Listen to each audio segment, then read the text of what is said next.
Hello everyone, my name is Dr. Elreza Jafri and I'm a consultant orthodontist, and in this discussion and presentation we will be talking about what is the early mesial shift and what is the late mesial shift. So before diving into the detail of the early and late mesial shift, we need to be very clear about certain features of the primary dentition.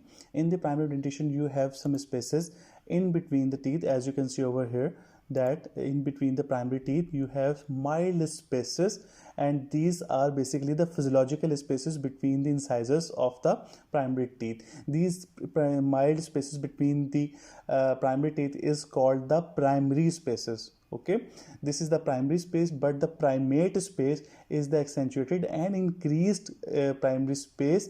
In the maxilla you see this, the primate space is anterior to the upper C. Okay, in the maxilla this is anterior to the upper baby canine, and in the lower arch this is distal to the lower canine.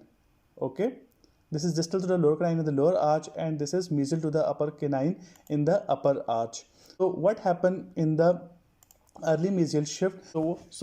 By the pressure of the erupting first permanent molar, especially in the lower arch, because in the lower arch you have space mesial to the lower D.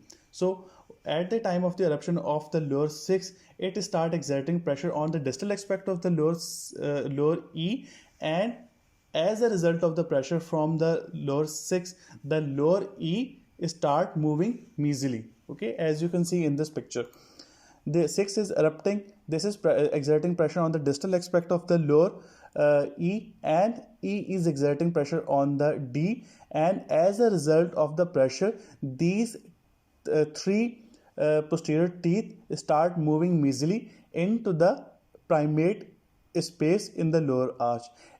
Okay, so this movement of the primary teeth of D, E and 6 at the time of the eruption of the lower 6 is called the early mesial shift.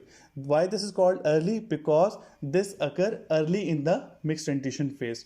Okay, so now moving on to the late mesial shift. Late mesial shift, as I said, the early is at the early stage of the mixed dentition. The late mesial shift is the mesial movement of the lower 6 in the late mixed dentition phase. So before diving into the detail of the late mesial shift, you have to be very clear about what is the leeway space.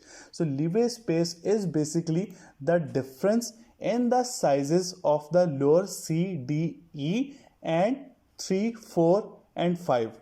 What happened? The primary posterior teeth, which are C, D, E, are larger in size.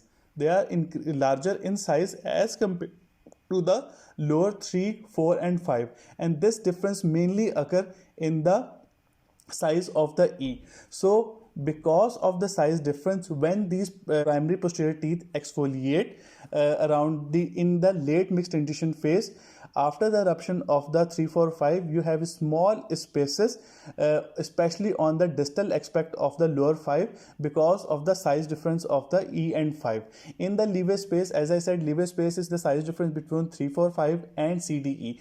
In the leeway space, the major difference occur between the size of the E and 5. Okay, that's particularly called the E space. The difference in the size of the E and 5 is called the E space. So what happened?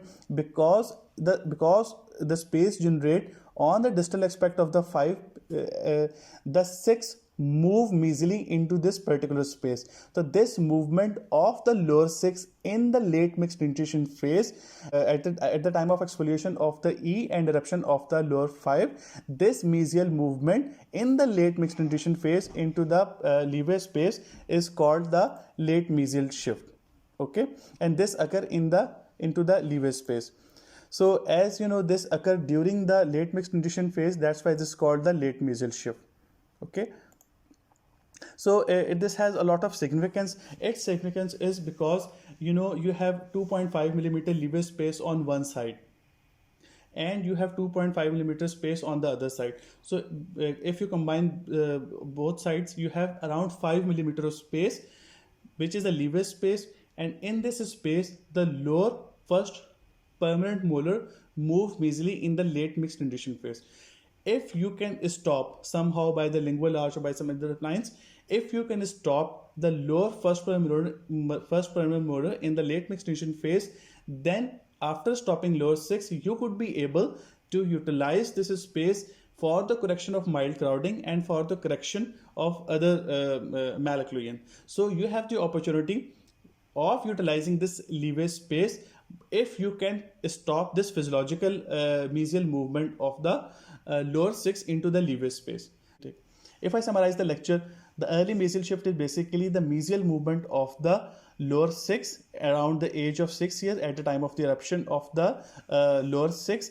What happened? The lower 6 exert pressure on the D and D exert pressure on the E, and all these three teeth move mesially into the primate space in the lower arch. So early mesial shift is basically the mesial movement of the lower 6 at the time of the eruption of the lower 6, and late mesial shift is the mesial movement of the lower 6 at the time of the exfoliation of the lower E into the leeway space. That's all about early and late mesial shift. Thank you very much.